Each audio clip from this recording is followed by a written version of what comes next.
landscape. Seated in resistance and a disruption of the status quo, the undocumented poet rose into a changed field. Here to Stay spotlights the poetry written by this extraordinary population. Our poets hail from various countries, cultures, religions, and educational histories. They create from within a spectrum of disabilities, live across various socioeconomic lines, and embody various gender and sexual identities. In our gathering, we issued a public call for poems written by poets who are currently or were formerly undocumented in the U.S., or who belong to a more complex undoc plus spectrum, a term theorized and coined by Erika Hirugami and Federico Cuatlacuatl, co-founders of the Undocu Plus collective. More specifically, we solicited work from a small selection of poets who come from mixed-status families and whose own lives and experiences are inextricably tied to their undocumented relatives, often their own parents and siblings. While Hirugami and Cuatlacuatl categorize citizen members of mixed-status families as within the adjacent Undoc diaspora, we want to collectively refer to the poets included here as our undocumented diaspora, a diaspora of our own within the larger poetry community. Our inclusions demonstrate, crucially, how varied the undocumented poet's experience is.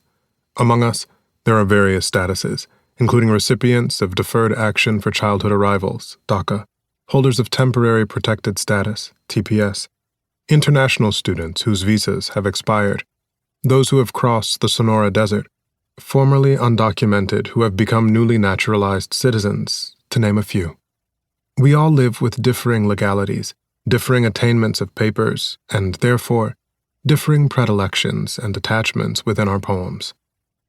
Thus the feelings around one's own status, or of one's parent's status, are complex, often deeply ambivalent, and individual. Together, the 53 poets celebrated in this anthology prove there exists no monolithic undocumented narrative, no single undocumented experience, and no quintessential undocumented poem.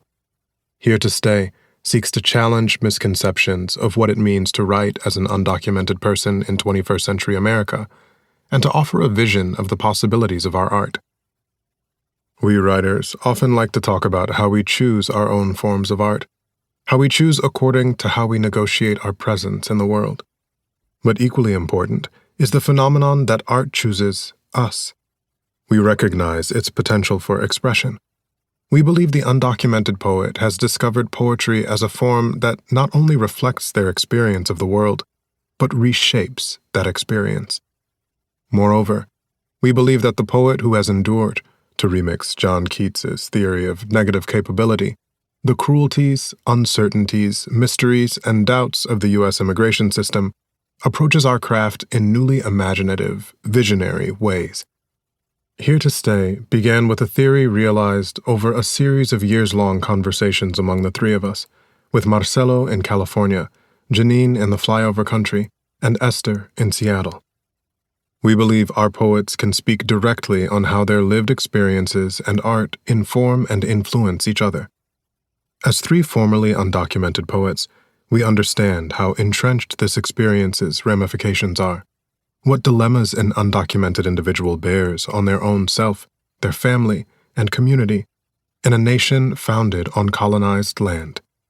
How to survive, how to speak, and what do we say when our legal status is insufficient to capture the breadth of our wit, our innermost thoughts, our madcap lives? Who are best suited to theorize about the poetry of people from the undocumented diaspora but us? Who else but us are best equipped to shape the lens through which we are studied? Why anyone chooses a poem as the vehicle of expression is a conversation for another book. But we can passionately theorize why undocumented people choose to write poems. In the case of those who have navigated reams of government forms to document undocumentedness, extending or outright flouting the rules offers a simple pleasure, especially when correctness might interfere with force and expressiveness.